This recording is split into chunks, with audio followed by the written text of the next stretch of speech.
Welcome back, Seahawks fans, to 12 Talk Podcast. My name's Josh. With me, as always, is Mitch.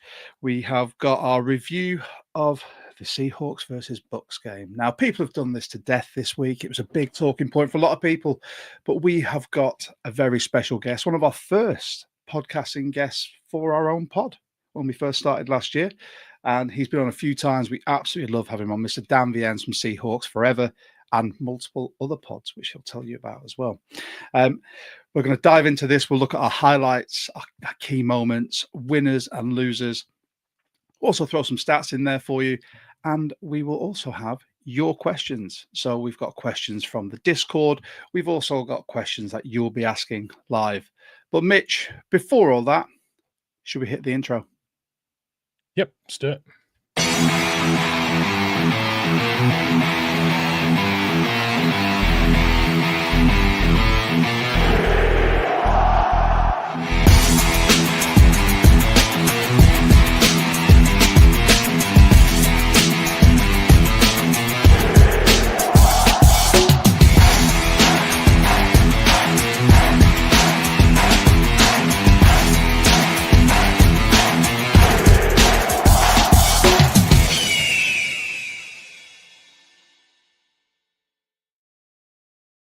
Do you know what I've just realised on the intro as well, after I've redone it? Julie, bless her, when we met her in Glasgow, the one clip I took, she's doing a very suspect hand movement. So if anyone wants to watch this back, rewatch that intro and just see what she's doing. Right, well, welcome back in, Mitch. Oh, no, poor Julie. Mitch, how are you doing, sir? Mate, I'm doing really, really well. Work is mad, and it seems to be taking up almost all of my day every day. But bring in that overtime, and when I can, do a bit of Seahawks stuff. If it's something else, and it feels good. Your time soon, mate. Yes, true that. baby on the way, and every waking moment seems to be about doing something baby related or paying for it. So doesn't get better. No, I've got money, time, and sleep at an absolute premium soon enough. Oh yes. Well, obviously, I was away. I was in London this weekend watching the Vikings versus the Browns. Sat with my little brother, and on one side of me, I had my dad, who ended up a very depressed Browns fan, and then my friend Dingle, who was a very happy Vikings fan as well. So it was a great time. Obviously, there was if anyone hasn't heard, there was a little bit of an issue with the ticketing and the new NFL One Pass app, where there was a few thousand people that couldn't actually get into Tottenham Hotspur Stadium. And Mitch, I know you're going to hate me saying this, but Spurs Stadium is stunning. No, it's not. It's a toilet. Carry on. My little brother's an Arsenal fan. He said, I love the stadium apart from that chicken up there stood on a ball. And I was like, I didn't even see that. But yeah, it's for an NFL experience from the start of the day getting there, because it's in a really urban area. So it's literally like someone who's gone, housing estate, blocks of flats, and let's just put a football stadium right in the middle of it. So you've got all your jerk chicken shops, your pubs and bars. It's a totally different experience to Wembley. I would advise anyone who is going to go there. Mitch, maybe not you, because you may burst into flames as soon as you step in there, but I'm really upset here listening to you talk nicely about Spurs. Superlatives about Spurs. Sorry. I have that's not a chicken on the roof. It's a cock. So just... And I'm not swearing because it is. So it is, cockerel. Yeah. But yeah, I mean, I met loads of Seahawks fans there, handed out some stickers, and Mitch, me, you, and a few members of our Discord are going to be going to Wembley next Sunday, aren't we?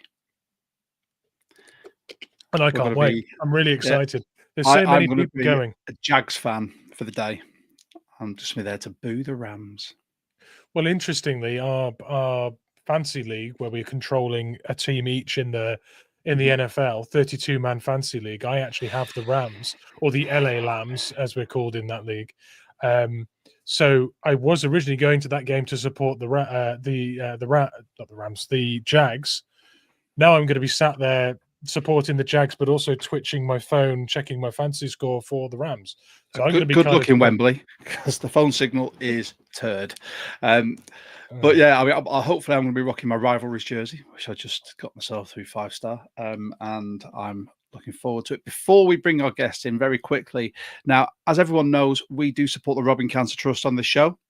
And the Robbing Cancer Trust are doing, it helps if I actually put it up properly, their big ballsy challenge. So you can run or walk 10 or 50K or 100K throughout November. You can sign up. There is the QR code there. There's also a link down there. And I may partake this year. I was very lazy last year and didn't. But we are also, to help contribute to the RCT, we've started doing T-shirts, Mitch. I'm currently sat here rocking my Robbie Oots T-shirt. But we've got our Spoon, we've got Bobo, and we've got Big Cat currently. You can have them as well. If you do want one, by all means, jump in our Discord. The link is down below, and Mitch will pop it in the comments. Come in and ask, and I'll let you know exactly how much they are. 25% of all profits made on these T-shirts go directly to the RCT. We'll be collating all that and sending it at the end of the season. But as I said, we have an awesome guest today. We've had him on a few times. We love having him on because he's always got great insight. His content is one of my go-tos as soon as the notification comes through on my phone, whether that is on one of my podcasting apps or YouTube. And because I don't get to stay and watch a lot of them live, I'll always watch them during the day or have a listen once I'm in the car. You'll know him from Seahawks Forever, ladies and gentlemen, Mr. Dan Viens. Dan, welcome. What's up, guys? I know you said you have a great guest coming on. I don't know when that person's showing up, but I'll try to do the best I can until they get here. So self-deprecating as ever. You should move to the UK. Sarcasm is on point. In the intro. I'm in the intro. I've made you it. You are. That's right. I wondered if you'd spot that. But yeah, that was one of our first pods. I think I got that video from, and I thought, I've got to put Dan in there. He's been a supporter of ours since we started. So yeah, I appreciate it. Yeah, that's some good company in that intro too. So anytime you can be included in the same sentence as Rob Staten, you're doing something right. We just appreciate having you on, man. We always appreciate your insight, and just we have a nice bit. We always have a good chat about the state of the Seahawks. I'm going to try not to talk about my least favorite subject and player on the team this week. Mr. Used to be Reek, now Tariq Woolen. Yes. That's not for me to mention this week. Okay, but someone else may instead. But as we're in, so for anyone who is watching who may not know who you are, there might be a couple people in Seahawks circles. Do you want to tell everyone where they can find you, what you're doing, what you've got coming up, and everything? Yeah, the YouTube channel is Seahawks Forever. There's also a Substack and a Patreon you can check out as well. Many years ago. In fact, I'm reminded of that because I have a birthday coming up this weekend. I used to be in sports broadcasting, and so when the whole podcasting thing came around, it was sort of a natural fit. And tried a couple of different podcasts, right, to get going and work out some of the kinks and make a whole bunch of mistakes. And then Seahawks Forever now going into its third year, and it's seen some good growth and doing it full time at the moment, and trying to make that a long-term thing, but having a lot of fun. And I just love the Seahawks community. There's so many people that you guys, I'm sure there's a lot of crossover. The people that like to engage with the videos and come in and give their takes and ask questions, and they really keep us going sometimes on those days when you just don't feel like talking, let alone talking into a camera. The 12s are amazing, and it's fun to interact with them. So I feel like it's been forever since I've been on your show. It's good to be here. It has been. It's been sort of a few months now. And I was thinking this the other day because we're doing the schedule, and with us we obviously want to give the platform to as many 12s as possible. We've got new 12s coming on. We've got one from Greece as well. We're collecting different nationalities of Seahawks fans, like the Infinity Stones. So we're just, and I thought, when can we get Dan on? We're trying to get Bryce on as well, sort of after the bye week, and sort of a few other people. So I thought, perfect time to have you on, and we can talk about what I thought, watching it over many people's shoulders in a pub in London, was an amazing game. Not the result we wanted, but what a game for a neutral. It's good to hear you say that, because I took a lot of heat for saying the same thing on Sunday. Like my first reaction was really disappointing that we couldn't find a way to win that one. So close. But I love football. I don't just love the Seahawks. I love the game of football and a bunch of other sports too, but primarily football. And the beauty of football is in the week to week ups and downs, the roller coaster, right? The emotional ride. And now more than ever, and we can get into this a little bit, but this league there's no dominant teams. On a week-to-week basis, you don't know who's going to win, who's going to lose. You could see it this last week. I have a pick'em league with like 30 or 40 viewers of my channel, and we pick the games each week, and nobody got more than 7 right this week. I mean, it's a bloodbath for me. It's just, this is when injuries start to play a part. This is when coaching decisions and some personnel things, you can't mask them as easily as you get deeper into the season as you can early in the year. And so I've been saying this for years now, and this is some clarity that I've gained with maturity and age. It's not about who's good and who's not, or who you're supposed to beat or not. It's about how well you show up and play that day. And on Sunday, both these teams brought it, even though they had a bunch of key players out. It was one of the most entertaining games, I think, because I'm an offensive guy, right? That I can remember since that. God, what year was that? 16, 17. Remember that Monday Night Football Rams?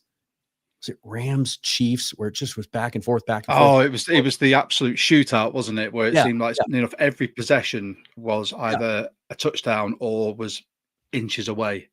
And it was great. It was fun, and it didn't go our way, but you just tip your cap at the end of the day. We're gonna win our share, and I think we're gonna win more than our share. So that's my takeaway of that.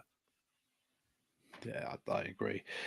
Mitch, how were you left feeling after this game? Obviously, you were part of our little watch party chat in in Discord.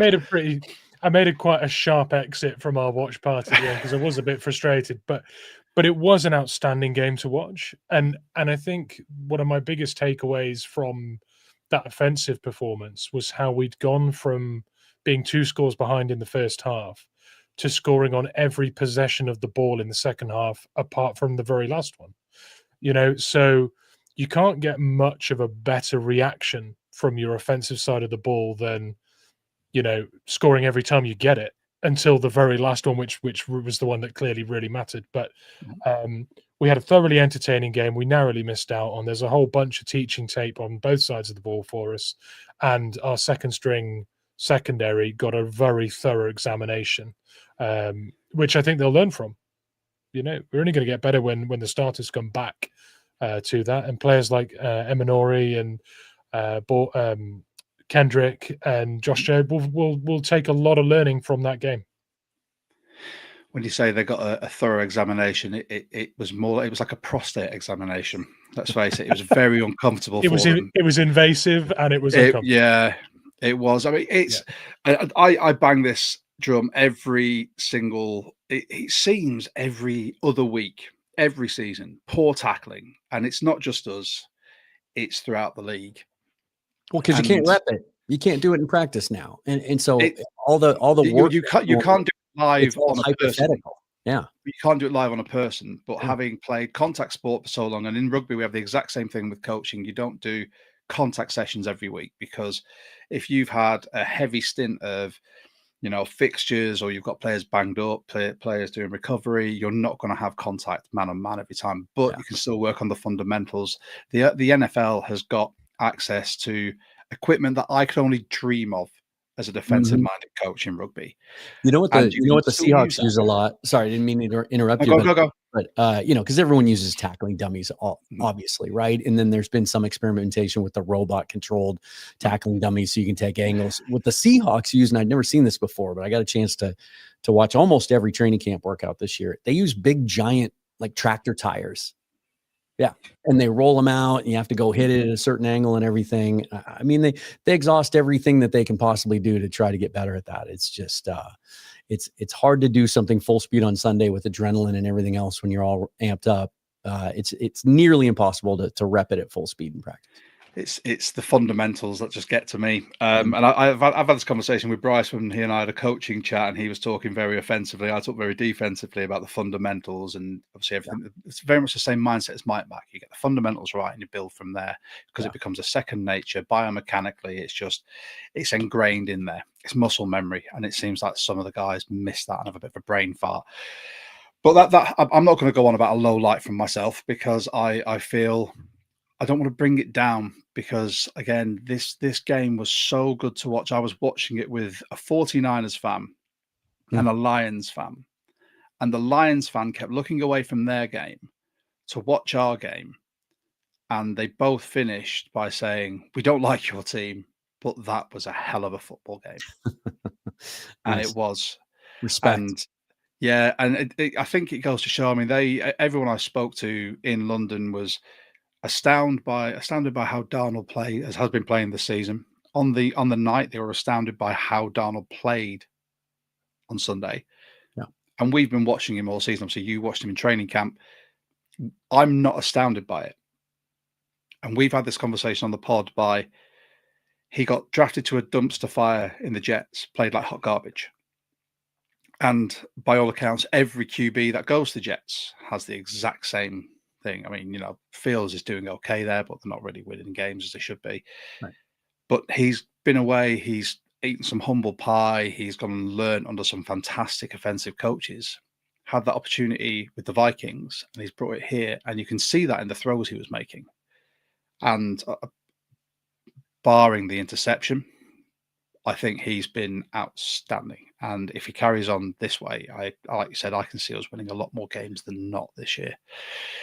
But I with that, I think we're at the point, just to add to that you can remove the word "if" from that sentence. Like I'm at the point where I've seen enough. I'm convinced that this is the guy, and that not only is he the long-term answer at quarterback, I think beyond this current contract, I don't think there's any question.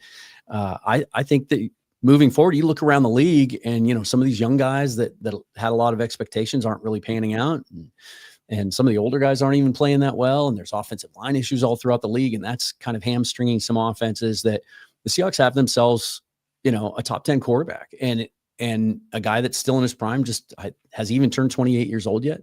It's sustainable. It's real, it's legitimate, and he's such a perfect fit in this offense.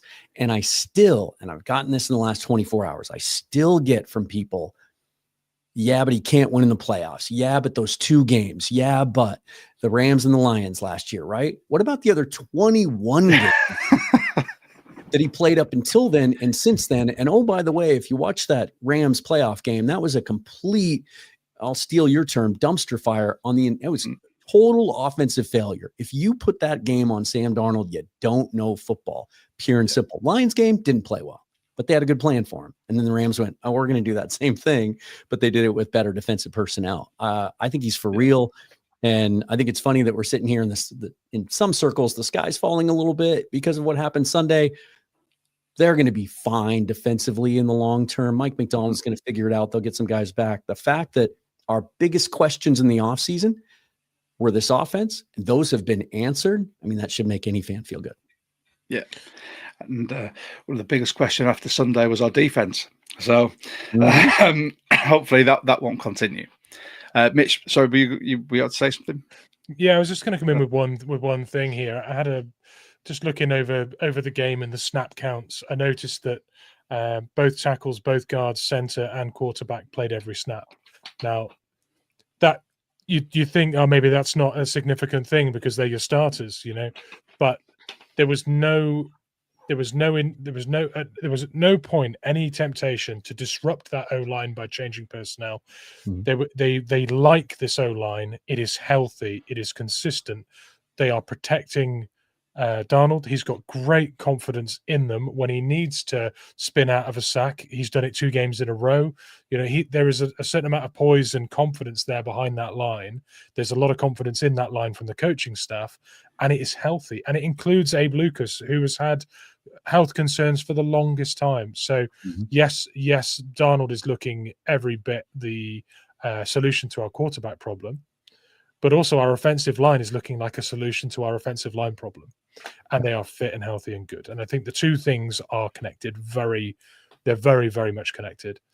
Yeah, on the defensive side of the ball, when it comes to snaps, I think I'm going to check because I need to check. We had 4 players that played every defensive snap, and it is scary when you see the names because they are not the names you would expect. Let me find that.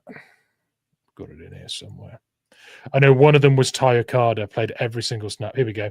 Ty Okada, Josh Jobe, Ernest Jones, and Kobe Bryant played every defensive snap. And if you told me at the beginning of the season that those guys would be starters and playing every snap, I'd have been marginally concerned.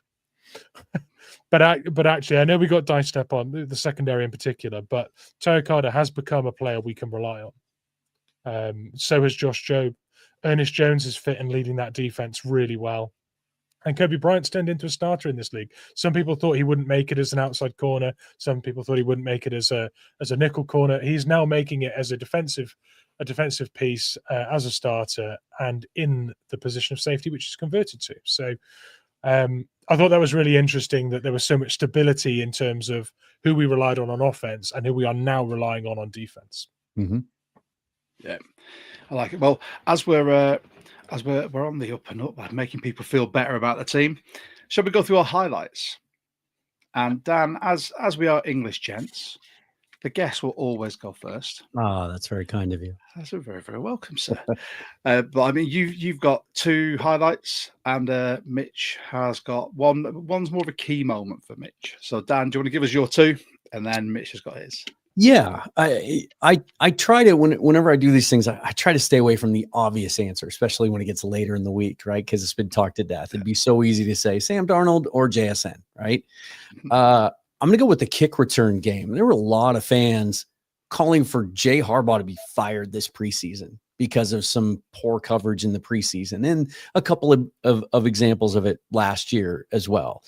Although I thought overall they were pretty solid last year. But this kick return team, like with these new rules, they've figured something out with this combination of George Halani and Derek Young. I mean, they averaged 28 yards between the two of them, 7 returns for 196 yards. And it felt like every time Sam Darnold went out to start a drive, it was at midfield. And the most important moment of that, the second to last touchdown drive that tied it at 28, that was the 50-yard return by Derek Young that set him up at midfield. It's talk about putting stress on a defense, especially with kickers being able to, 55-yarders or gimmies these days, right? Mm-hmm. So you have to defend 15 yards of turf or you're giving up a score. It's a massive advantage. And what makes that Young return even more impressive is that, we've been gouging him in the return game the whole game, and they still didn't adjust to it appropriately enough. So that's a big one for me. And then the other one is, and this may seem super mundane, and so I'll have to explain it, of course, but on the final touchdown drive, the 99-yarder, right? The 6th play out of 8, or the 5th play of that drive, I believe. It was an 8-yard run from Ken Walker, just right up the middle. That run, when that happened, the way it happened, if you recall, I thought we were going to win the game. I thought that drive was a statement drive. I thought that drive was an imposing our will. We're taking this game from you at home kind of drive. There was nothing there. He was stuffed at the line of scrimmage. And on the play right before it, or 2 plays before that, he did get stuffed for 0 yards. The only time it happened in this game after leading the league coming into it, right? But it turned into an 8-yard run because of the push, the drive from Walker, the push from Anthony Bradford and Abe Lucas and Jalen Sundell against 2 of the biggest, baddest run-stuffing mofos in this league in Vita Vea and Greg Gaines. And they shoved those guys back 8 yards. And at that point, I knew we were going to score on the drive, but I thought we were going to win the game too. I thought it was the kind of moment you can build off of as they try to get this run game going. And now you see some of the metrics of the run game start to creep up. Right. And run block, win rate, and lack of negative plays and explosives and all that.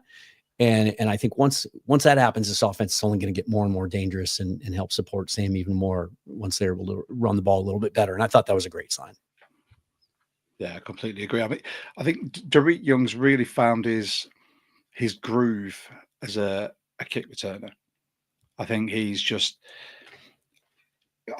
body composition wise and skill set wise, he is perfectly suited for that. He's great under the high ball. This is a wide receiver, but with his speed, his size, his eye for a gap, his contact balance as well, because he is bouncing off some players as well. I think he's just been a revelation because we were testing out so many people. So you had Bobo back there. Mhm. At one point, it was going to be Horton, which really made my bum twitch because I thought Cody White got some run. Yeah, Yeah. exactly. And I just thought we need to have someone there who is on the fringe, who is a key special teamer, who is looking to get more and more snaps. And Derek Young fit that bill perfectly. And maybe it helps get him to the next level. He is a freak of an athlete. Like when you go see these guys up close, either in a game or in practice, like he stands out. He's one of those guys, the old cliche of you want him getting off the bus first, right? So the other team sees him. And we keep waiting for him to get more involved in the passing game. He had the big 50-50 ball on Sunday. That was cool to see. The volume isn't really there to get to your fourth wide receiver that often, maybe, but Sunday might have been sort of the tip of the iceberg when it gets to that. But he's in the last year of his rookie deal. I know he's kind of dealt with some injuries, but I still think there's more to unlock there from him as a receiver just because the skill set is so enticing. DK Metcalf from Wish. Yeah, but I think he runs better routes. Yeah. Well, less said about that, the better. Yeah. But no, I think that might get me in trouble. But we said it last year, I think it was, at the start of the season, when you looked at our wide receiving core and you looked at who was the sort of second string to them. You had your DK, Derek Young, 1-for-1. You know, you had your Tyler Lockett, Cody White, 1-for-1, in my opinion. You had your JSM, Bobo, not quite, but they were very interchangeable. If one went down, you could literally pay the other in their stead. And I think Derek Young's he's proving exactly what he can do. He's, like I said, a better route runner, but his top end speed is fantastic as well. He's got some breakaway in him, and he's just a bit of a beast. He's a good blocker. So, yes, which is essential in this scheme. Mm-hmm. So, yeah. Mitch, your key moment, it's less of a highlight, more of a key moment. Yeah, I'm going to talk about that play to Milroe that caused the fumble that put us 2 scores behind in the first half. And it's less about that moment, but more what it meant we had to do to win the game. And I mentioned already that second half we scored on every possession apart from the last one. Well, the last one that we didn't score on wouldn't have mattered if we didn't put ourselves 2 scores behind in the first half. And again, it's trying to find ways to get Milroe involved. And before we go too far on this one, we've had a lot of comments from our Discord member musings. So we need to put that one. Let's sheath that one for now, and we'll circle back to it. Because good. Get some extra context, and that's it. So if you want to hear what we've all got to say about that, stay tuned till the end. Now, I haven't got a highlight or a low light because I was too enamored with this whole game and the way it was so back and forth. I do, however, have a winner for my favorite segment, winners and losers, because I know from being a Seahawks fan and having our guests on, it's so difficult sometimes when you play a good game to find a loser. And I think this one has got an obvious one. But shall we go? Dan, do you want to give us your 3, then Mitch, and then I'll go last? Yeah. The first one that popped into my head didn't take any time to think about. It's AJ Barner. I just feel like with each passing week, we see him more and more establish himself as not only tight end 1 on this team, but I think one of the better young tight ends in all of football. And the interesting thing about that is when he was drafted, you know, the scouting report on him was solid 2-way tight end, like good blocker, not elite, right? Good blocker. Can help you in the pass game, but not an elite athlete, not an explosive, twitchy, dynamic athlete. So kind of a role player, maybe a tight end 2 type of guy. And then I remember during his rookie training camp last year, and, you know, sometimes you latch on to one little comment you hear from someone, you can't shake it. It kind of shapes your perception of a player. Curtis Allen, I'm sure you know Curtis well from Rob's Seahawks draft blog, tweeted one day from practice, from training camp, that it looked like AJ Barner was running in quicksand. And so it clicked this perception. I'm like, oh, he's not very, it just played into that scouting report, right?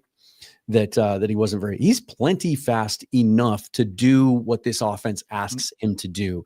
He has reliable hands. We've seen him make contested catches. We see him get separation. We see him as a good blocker. And he's a guy that as he grows up, remember, he was one of the youngest players, not just at his position group last year in the draft, but in the entire draft. He was barely 21 years old. In fact, I think on draft day, he might've been 20. And so you're not even physically developed yet, but he's kind of becoming one of the spiritual, kind of emotional, like glue guys on that team. Like you always see him on the sideline hyping guys up and everything else. So just love everything we're getting from him. It's just, I think that position is set up for many years. And it kind of leads to a discussion about maybe, was it smart to use a second round value on another tight end, even though we like his traits, but that's probably for another day. We do, before we move on, we do need to give AJ Barner his full title on this pod. It's Mitch's boy, AJ Barner, as he called that pre-draft and said we were going to draft him. He was like, he's a Seahawks guy. And then it came through, and I just imagine Mitch sort of sat in his chair at home doing this little victory dance. It's nice when those work out, right? Yeah. Who's your second one? Ken Walker, another guy that I think just every single week we see a better version of him in this offense. This week in particular, I mentioned it, even though, we're seeing some of the building blocks of the running game. We're seeing it get going. We're seeing explosive plays, and we're seeing him stick with it even when it's not always working. So it's still effective within the framework of the operation of the offense. There were still some plays, especially on Thursday night against Arizona, where the old wiring, right, the old dysfunction of him kind of spinning out of plays that he should stick with and put his shoulder down, reared their head again about a half dozen times against the Cardinals, even though overall he had a pretty solid game. This one, I thought he was almost perfect, and really seemed to have. He's developing a feel in this wide zone scheme for where the seams are and where to make the cuts, and then he's being more decisive. And he's been healthy. He's staying healthy through 5 games, all through training camp. That was a concern, and I was starting to think that the coaching staff and Mike McDonald were getting kind of perturbed with him, right? And that there was talk that it might even be a timeshare, and that Zach Charbonnet might actually be running back 1 and Walker would be the complementary piece.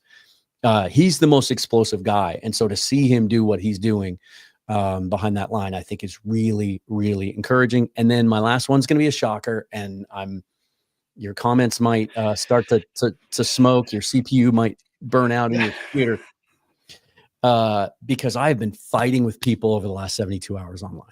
And I don't usually like to do that, but I have some conviction about this.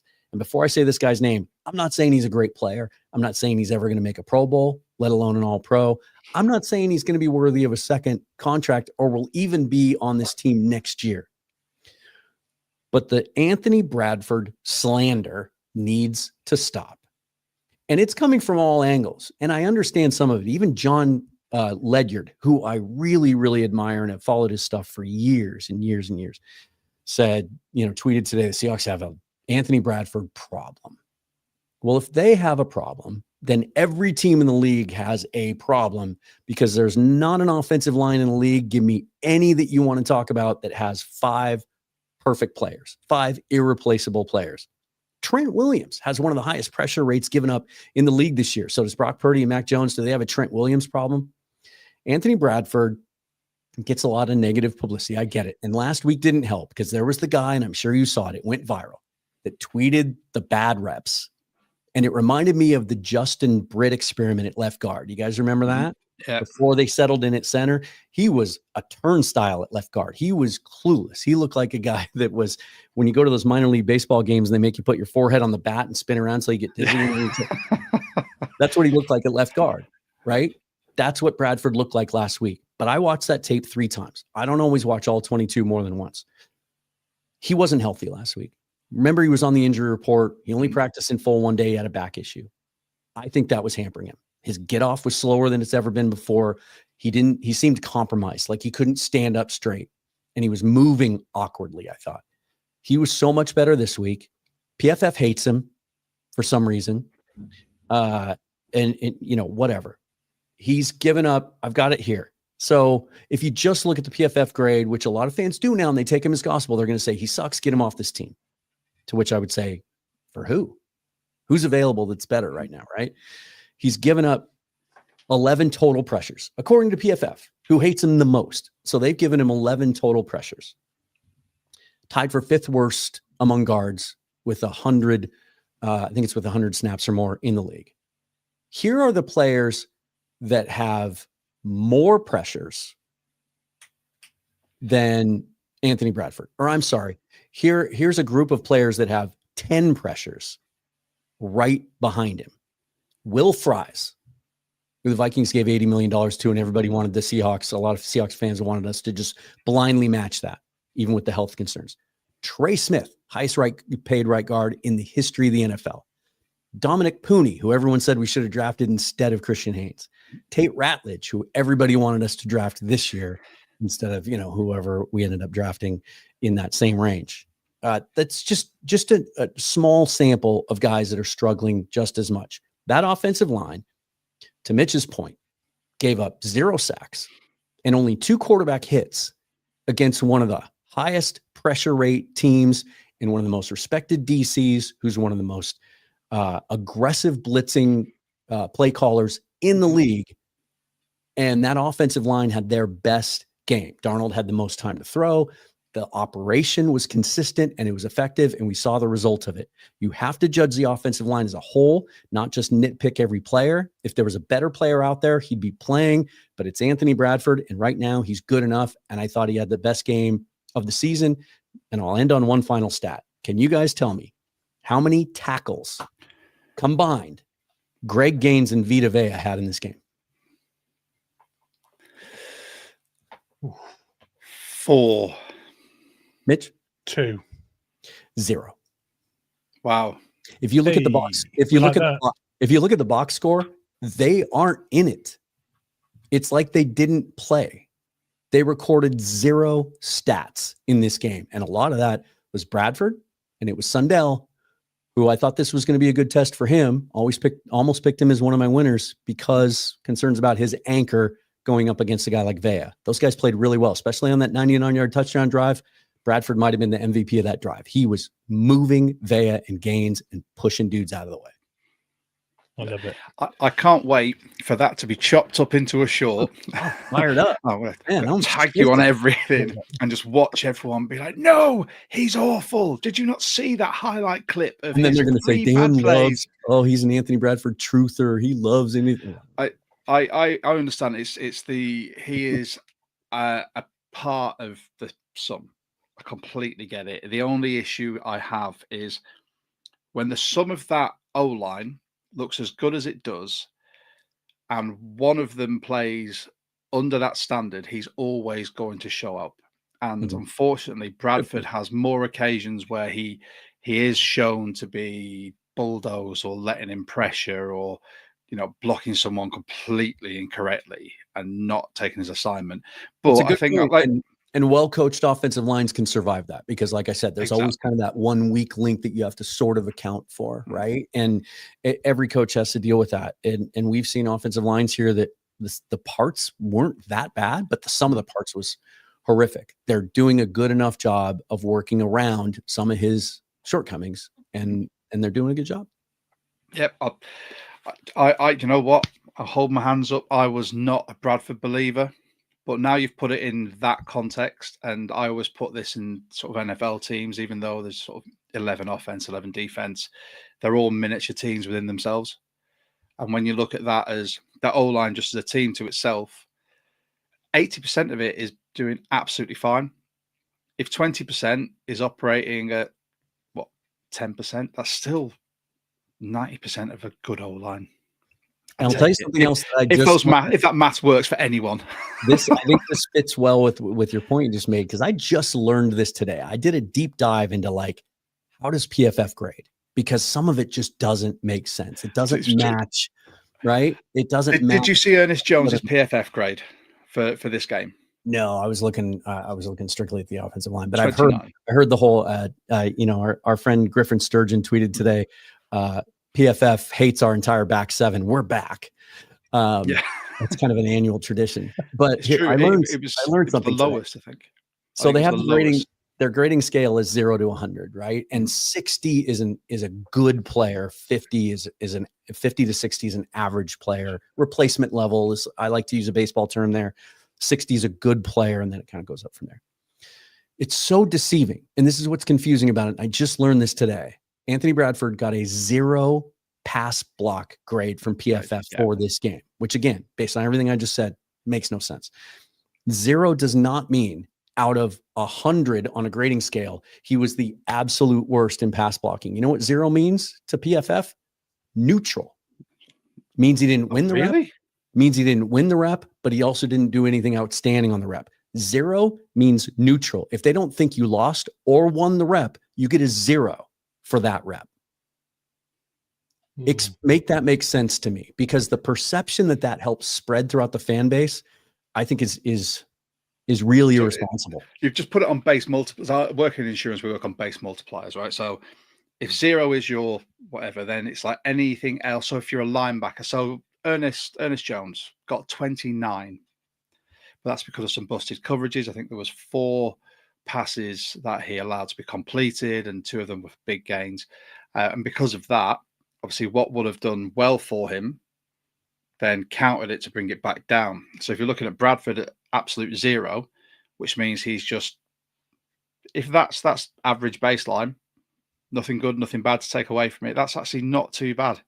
But then also, essentially, what it means with my limited math knowledge is that if Ernest Jones got a 29 overall grade from PFF, it means that he was 29% better than neutral. It doesn't mean he was 29 out of 100 if 100 means you're the best you can be. Does that make sense? It means that if he played 100 snaps, it means he might have been neutral, not a win or loss on every snap, but on 29 of them, 29 of the, right, 71, he was neutral, 29, he won the rep. That's what that could be. It's super deceiving. That's what a weird metric. What a weird way to do anything like that. Before smoke starts coming out of my ears, because you've mentioned too much maths for me, Dan, I'm really sorry. Mitch, who was your winner, sir? I did have Tariq Young down as my winner. We've touched on it already in the episode, so I won't harp on too much. But he's a player I've liked ever since we drafted him. I've really wanted him to find his sort of niche within this team. It feels to me now like he's involved in enough to sort of hold on to a spot on this roster, and carve out his own role. And I'd really love to see it, because it just feels like it's a long time coming. I thought he was really sort of intrinsic with how we crept back into the game. He had huge moments within it, huge moments in key drives. When he was called upon, he was stellar. He was really good. It's just lovely to see, and I think that was a big win for him in this game. I like it. My winner, and I'm going to go slightly off kilter here. I'm not going to take anything away from Sam Darnold, because he was fantastic. The touchdown to Torrey Horton, I don't know how he managed to do that, because he escapes pressure twice. And on the second time, the pocket is collapsing right in front of him from his left tackle and his left guard, which are the strongest part of our O-line, and he still managed to get it up. But I'm not going to give it to him. I'm going to give it to a quarterback that I was banging the drum for 2 years ago instead of Geno Smith, and everyone called me crazy. They called me crazy when I said I wanted Baker Mayfield to be our quarterback. And everyone said, he's done nothing. He's a washout. He couldn't even hold down the QB position in Cleveland. Baker Mayfield is proving this year that he is a legitimate MVP candidate.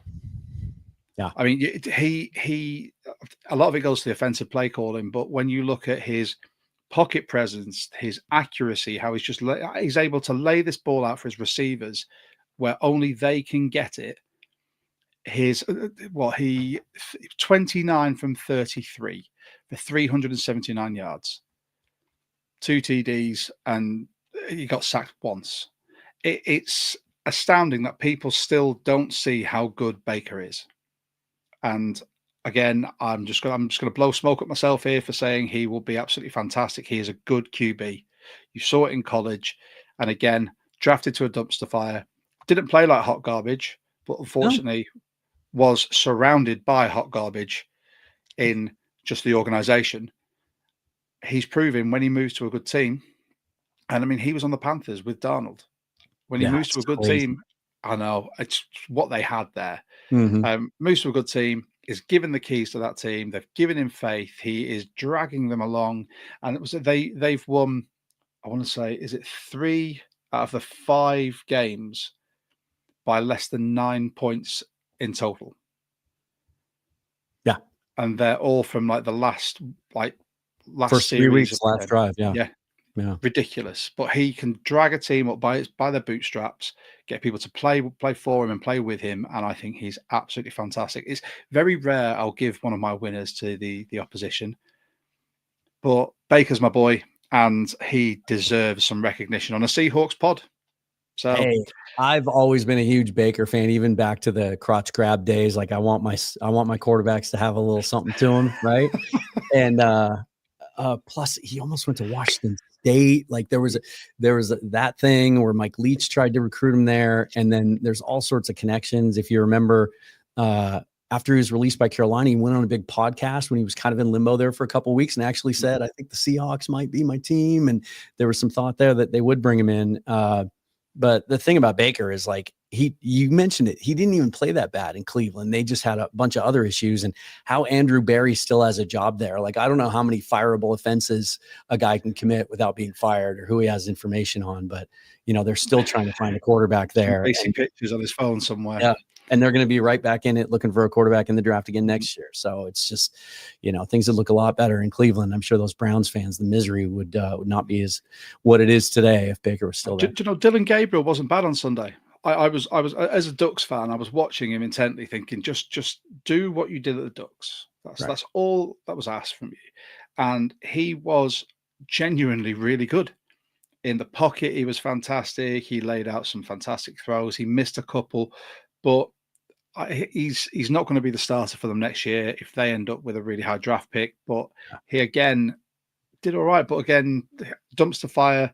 He's now in this QB battle with Shador Sanders and however many other QBs they've got on their roster as well. After they've just traded away Joe Flacco, they've probably still got another 5. I don't keep counting them. Who's going to start this week? That's crazy to me. I know. It's crazy, isn't it? But Jamar Chase is probably just like, thank you, competency.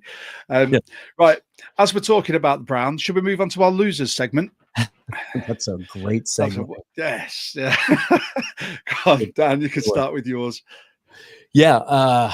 I might change my answer though, or add a bonus, because after I thought about it afterwards, I put Jason Myers is what I sent you initially. And it's not, I want to be really clear about this. He's one of the best kickers in the league. And the idea that, we should cut him because he missed a kick that lost us, was the difference in the game. Is flawed thinking. It was so much earlier in the game. If he makes that kick, it changes. It might change, the parallel timelines wouldn't become parallel anymore. And the game could have gone a whole different direction. But it almost cost us the game the week before too. We got a chance to redeem himself in Arizona, and he did. I'm not worried about him because it's not like he's just drifting a little bit. It's not like he's sculling these kicks, right? I think he'll be fine in the long term, but when you're the highest paid kicker in the league, you should make makeable kicks. And it might have been the difference on Sunday if he had done that. Because that alternate timeline then might have, because didn't he miss that kick before the Milroe fumble, or was it after? It was before, right? Before, wasn't it? Yeah, it was. Maybe the fumble never happens, right? And the Seahawks are able to get a lead. He has to be better, but I don't want anyone to confuse that with cut him, because what's on the street is, be careful what you wish for. What's on the street is not great. Eddie Piñeiro's been fine for the 49ers, but there aren't a bunch of Eddie Piñeiros sitting on their couch. But the guy that I should have said is Boye Mafe, because I think we found out on Sunday without question who our best edge rusher is, and the guy that needs to get a second contract in Seattle. And it's not Boye Mafe, it's Derek Hall. Mm-hmm. We saw by his absence, and if there was ever a time for Mafe to step up and make an impact in a game, that was it. And he didn't. He gave us nothing. He's still, for some reason, he's still 9th in next gen stats, individual edge, pass rush win rate numbers, and yet he hasn't even touched a quarterback. He's just not making impact plays. And in his 4th year, a guy that some people thought we should have extended before the year with those athletic traits, he should be productive, and he hasn't been. And we really missed him. We needed him on Sunday, and he didn't answer the bell. Yeah, I agree with that. I've said this on a previous pod that all of our pressures come from the interior, and this week. and Derek Hall. Sacks have come from the interior, but I think Mafe, for as highly regarded as he is or was, I don't see what's changed or what's happened. Like he seems to have become, and I'm sorry, Seahawks fans, a bit Daryl Taylor-like, where there's a lot of speed, a lot of bend and getting around the edge, but then there's no result, or he's just not beating people. That's the only comparison I can give to it. It's baffling because you think his second season was a breakout, head scratcher, yeah, and now it's just done. Yeah. So I don't know what's going to happen at the end of the season. He could get paid big elsewhere if they see something from him, or he could want to stay here and take a team-friendly deal and hope he can keep improving under Mike Mack. But that's speculation for further down the road. Right. I personally just don't. I don't think rushing 4 suits him.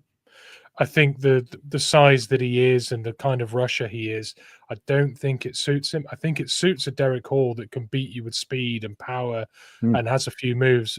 Mafe's more tricky and cerebral and puts combinations of moves together really well, but I don't think he gets home very easily in a rush 4. When he was rushing in packages and we were rushing 4 or 5, sorry, more than 4, when it was 5 and 6, he was finding ways to get in there and he was getting home. He's just not in a 4. Just my take. That's fine, because you've come straight in and it's your turn for your loser. Hey, there we go. So my loser actually didn't play the game. Or played, I think he may have played the game, but he just barely featured, and that is why he is a loser in this scenario, and that is Shaq Griffin. I think with the disruption to the DBs in the first 5 games, I expected to see more of Shaq Griffin as a veteran in this league, as a guy that was brought back and it was celebrated as a homecoming. There's been a lot of possibility for him to get out there and be on the field. And the emergence of Josh Jobe and Ty Carter. I mean, Ty Carter's not playing at the perimeter, but there are opportunities there for him to be getting snaps. And when he is out there, there's nothing to write home about, and he just doesn't seem to be involved. So, not just in this game, just in the first 5 games as a whole, I feel like this was a really good opportunity. That hasn't happened. Did I lag out there? Yeah, you went a bit glitchy. It's fine. This is what happens when you do things over the internet. You got the gist though. He's just not been making hay while the sun's shining in terms of opportunity, I think, in that position. Yeah, I completely agree. Well, that was our winners and losers. We do have some questions from the Discord. Dan, do you have a couple of minutes to go through them? Yeah, go for it. Excellent. Right.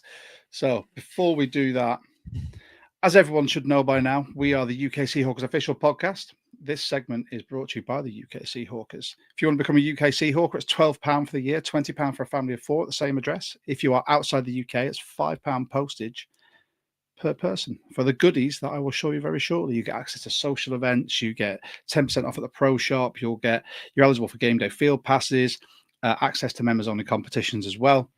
And Mitch, I'm really sorry, I got rid of your famous box. No. It has appeared on every episode this year, and I finally figured out a way to get rid of your box. But this year, we got 2 coasters, we got a Cuspia wristband, we got a 21-year anniversary patch, and then you get your membership card as well.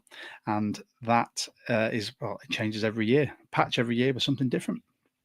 And you could join these happy faces that we met in Glasgow, many of which are now friends and fans of the pod, and we couldn't appreciate them even more. And hopefully we'll see them and more at the next meetup. But shall we get to our Discord member musings? I like it. Let's do it. Yeah. So every week we give our members of the Discord, you can join. The link is down below or in the comments, wherever they appear on this.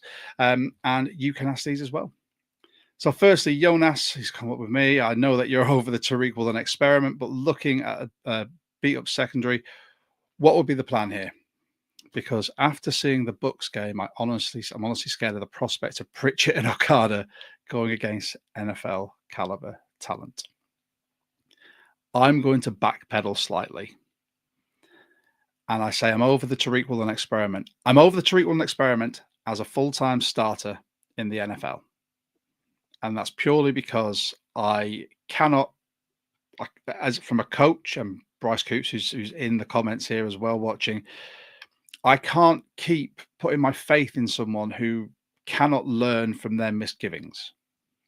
And there is a constant cycle of the same problems.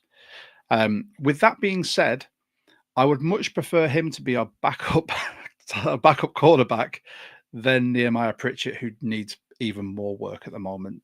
Don't diss my boy Tyler Carter, though, because he has become an ever-present, and he is fantastic, in my opinion, for someone who can just come in for a few reps. I think the thing with Reek is you need him now. Like all those people that wanted him cut or traded after week 1 because of his miscues at the end of that game, like where would they be now if they didn't have him?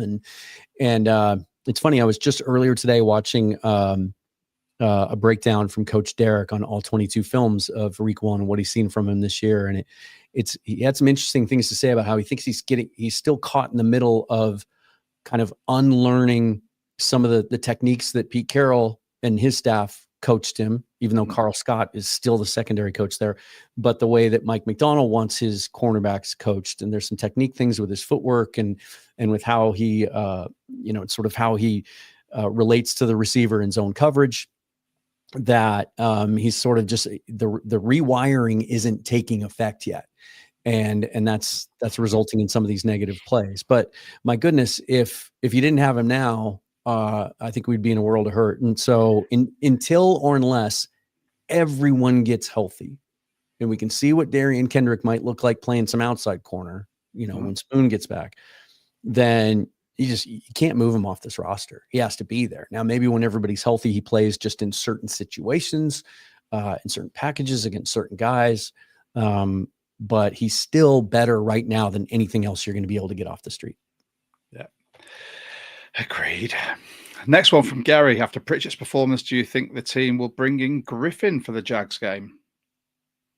I think unanimous nodding. He has to be one of the practice squad elevations this week. He has to be. I thought he looked really good in training camp, and he's a guy that's gonna, he's here, right? You know what you're gonna get from Shaq. He might not make the spectacular plays. He might not lock a guy down, but he's probably not gonna lose a game for you either. I absolutely think they need him back there if Spoon can't go, and if Reek doesn't get through concussion protocol, and we should know a little bit more. Injury report should come out any minute here. I just got a notification from the Seahawks. I thought it might have been the injury update, but it was just the fact that they're wearing all whites on Sunday. So, okay, that's one of my favorite uniform breaking news matchups there. Jonas, I don't want to be harsh, but with 3 botched plays, I'm personally over the Milroe experiment. While he's taking away an active game day roster spot from Ivy or Griffin, who would bolster a depleted defense. Mitch. There we go. This goes all the way back. This goes all the way back to the Milroe comment I made. Yeah. I like the idea of getting your who's probably our backup quarterback next year some time out on the field, getting the game to slow down a little bit for a rookie. Getting some exposure without having to stand under center. I quite like that, but I do think when we are chasing the game, it's not a fourth quarter in a game we're winning. I think we could be a little bit more careful where we throw these plays in, honestly. I know Mike Mack said after the game that he wanted Milroe to be something that opponents need to factor into game plans, and they want him to be something that is considered part of our offense. But honestly, it put us 2 scores behind, and we ended up being unable to get over the line in this game. So it was a factor in this loss. Yeah, Dan, what are your feelings on Milroe? Same. I think it's about game script, and these are tight games, and I was all in on trying to figure out a way to get him on the field and use some of his upside and his traits. But I think this viewer makes a great point in that right now on defense, that roster spot is so valuable, and especially if DeMarcus Lawrence isn't able to go this week, and Derek Hall sounds like he's going to miss a couple games. Like Jared Ivey makes a lot of sense. I want to see what he can give us, but But even if he doesn't play in the game, like you need that guy in uniform and active on game day more than you need a third quarterback. He can still be the emergency guy if the sky falls on the first two guys. But it does. I get the idea of it, and I was in support of it. But it's when they're doing it, and it just seems to be at these inopportune times that it cost us week one on the first drive of the year when we're trying to find our footing on offense. And then obviously you can't put the ball on the ground, and it directly impacted the result of this game. You just can't have that. I would just pump the brakes on it for a little bit and then kind of revisit it when the time is right. Do you know, I was all aboard this experiment, and I still would be if they gave him a chance to throw. But every time he's in, every package just requires him to do some running. So if you're rushing off the edge, you're just looking at where's the protection, right? So he's probably going to run that way. I'm just going to go straight forward and try to cut off that running lane. He's had no opportunity to actually throw the ball, so there's no threat of that. Until that happens, bin it. Yeah. Bristol Hawk, here we go. After 5 games, how do we rate our season so far, and what do you think our final win total will be? Have your predictions changed since the start of the season? Dan, I know you're not a fan of doing predictions, like season predictions, but I've done them. So when the schedule first came out, I had them 11-5, and then after attending training camp, I was so bullish on this team that I got really, really optimistic. I let Bryce Coots impact my optimism for this team because he picked them to win 13 games, and so I got on that train. But in my original schedule prediction, when I thought the offense was going to have some growing pains in that offensive line, it was going to be off to a little bit of a slow start, I had them 2-3 after 5 games, but still winning 11. They're 3-2 instead of 2-3. I still think this is an 11 or 12 win team. I do. Yeah, I'm the same, Mitch. Yeah, same for me. I think 3-2 was a very realistic look at the first 5 games with the growing pains, and that's right where we are. Yeah. Perfect. Right, a few more. Amy, Design Peach Beats House. Hey, there's Amy. Yeah, we love Amy. She's brilliant. She's in our Discord a lot. Gives us some fantastic bits to talk about, much like this. Wondering about your level of concern with the system that is so connected that any injuries beyond a couple break the entire thing. We lose one main pass rusher and the glue that holds the secondary together, and it makes both parts bad. Amy makes a great point, and Mike McDonald admits it himself. This is a tough scheme to learn. It's very complex, and that's why last year, with all the changes and all the newness, he wasn't able to open up his entire defensive playbook. And he talked about how excited he was to be able to do that this year. Bryce and I just did a show. I posted it this morning, if you want to check it out on Seahawks Forever, where we talk about, from a coach's angle and his experience, exactly what that entails, and how, it's one thing to have injuries going into a game. You can game plan for those. Tampa Bay was able to do that. But then to lose guys within games, you completely have to change everything you do. And as complex as his system is, if those guys haven't repped with the ones a lot or haven't played in a lot of game action, then you're not reacting, you're thinking. And I think we saw that with Pritchett. We saw that even, with Josh Jobe a couple of times, but that might've been because of the communication with new guys back there. I don't consider that a problem. We're not the only team in the league that has a very, complex defensive system. But as McDonald said after the game, like, hey, it's on me. Maybe you should have adjusted. We saw it week 1 too. They had a big role in mind for Emin. He goes out on the 5th play. They have to play base the rest of the game. So we've lost 2 games this year. In both those games, there were key defensive personnel injuries during the game that caused them to have to change things up schematically. Again, it's not a problem. It's just kind of a reality of the game. But McDonald, just has to do a better job of adjusting in game to account for that. And it happens to all teams. I mean, you look at the Chiefs in the Super Bowl; they lost the majority of their O-line, and as a result, they got absolutely the Ravens right now. Exactly. It's unrecognizable. Yeah, I put money on them to win the Super Bowl, or at least be in the Super Bowl, and I'm kind of regretting that now, unless everyone comes back and they end up getting through somehow. But yeah, it's just the reality of it in every sport. If people get injured and unfortunately your game plan goes to pot, It's sad to see because we had such high hopes, but I think we live in a microcosm here. Way to blame me, Dan. From Bryce. So I was just dragging you through the dirt, Bryce. Don't worry. I got excited. Yeah, it's like it happens in every sport, and injuries happen. I think from a coaching point of view, it's just a matter of Mike now knows that he needs to get the rest of his roster up to speed. All right, a few more of these to go through. But I just quickly weighed in on that, and it would be so like me to mention the draft, but I think there's been a period of retooling this offense to be, and defense as well, to be what Mike Mack envisages to be the offense of this team and the defense of this team. There isn't an awful. There's a lot of quality depth behind those starting players, but they're not necessarily quality depth that are scheme fits that know the playbook inside out yet. So I think when you see a few drafts, you'll start to see heir apparents, successors to senior players in there. And I think we saw that with the pickup of Riley Mills, who we've not seen yet. Riley Mills, once fit, will be a fantastic swap in for any injuries on that D line, and may even demand a starting spot on it. I'm that high on how good he could be. But I think once we see a few more drafts, we'll start seeing scheme fit selections. It will be very clear. Okay, that is for if we lose Devin Witherspoon. That is for if we lose Big Cat. Players like that. We'll start to see those obvious replacements. Nice. I've just whizzed past it. So Fabian, Fabman, we've seen the defense play really well before the Bucks game, and now we've seen the offense play amazingly well.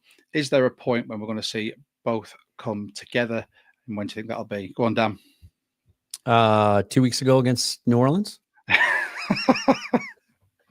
And then the injury bug hit us. There you go. That's it. Yeah, it's going to happen. I truly believe that because, like I said at the top of the show, I think this offense is legitimate, and I think as long as they stay healthy, knock on wood, that they're going to continue, week in, week out to give us a chance to win. I'm not worried in the grand scheme of things.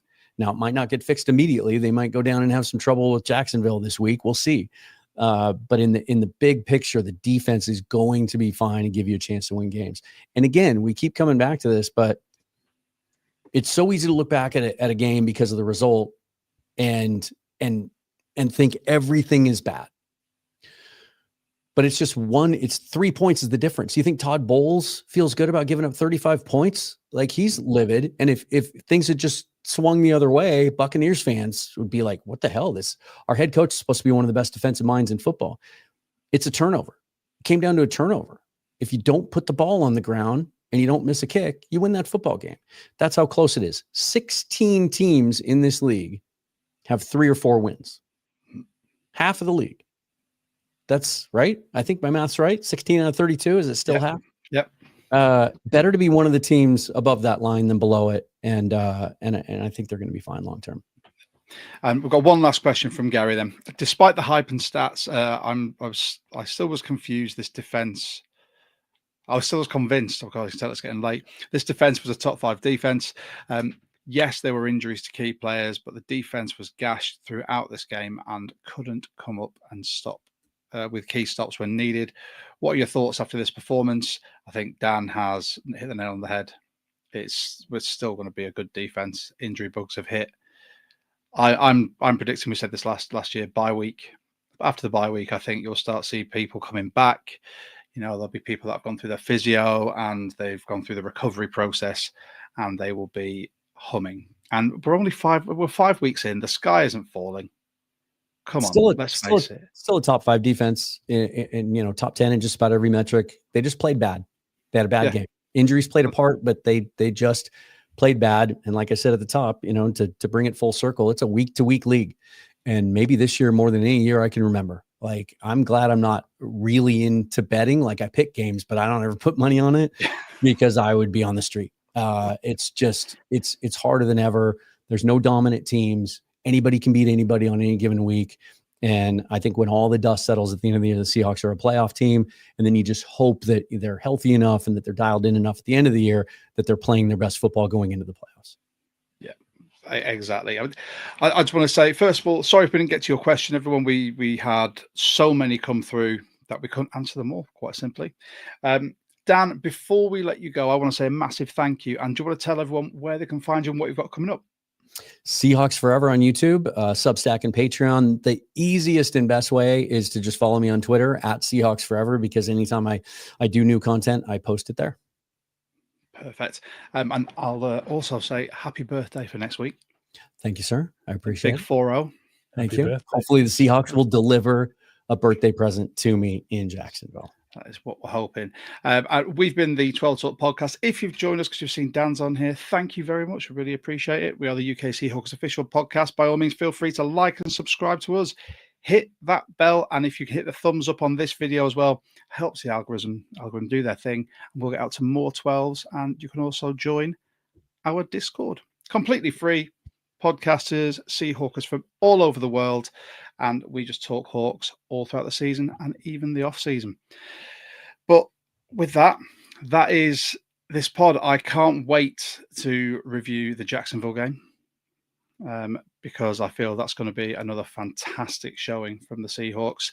And I would advise everyone go and check out Dan's latest pod with Bryce. I'll be doing that as soon as I've finished this, because once I'm uploading this to all the audio platforms, I'll be watching that on YouTube. Thank you, sir. I'm very, very welcome. But I just want to say from Mitch, thank you very much. Thank you to everyone for watching. And shall we finish with a Go Hawks? Dan, we're determined this year we're going to get one in unison. We haven't had one yet, and it's really starting to vex me. So I'll count from 3, and let's hope to God it works. On one or after one? After one. Okay. So 3, 2, 1. Go Hawks. Hawks. One day.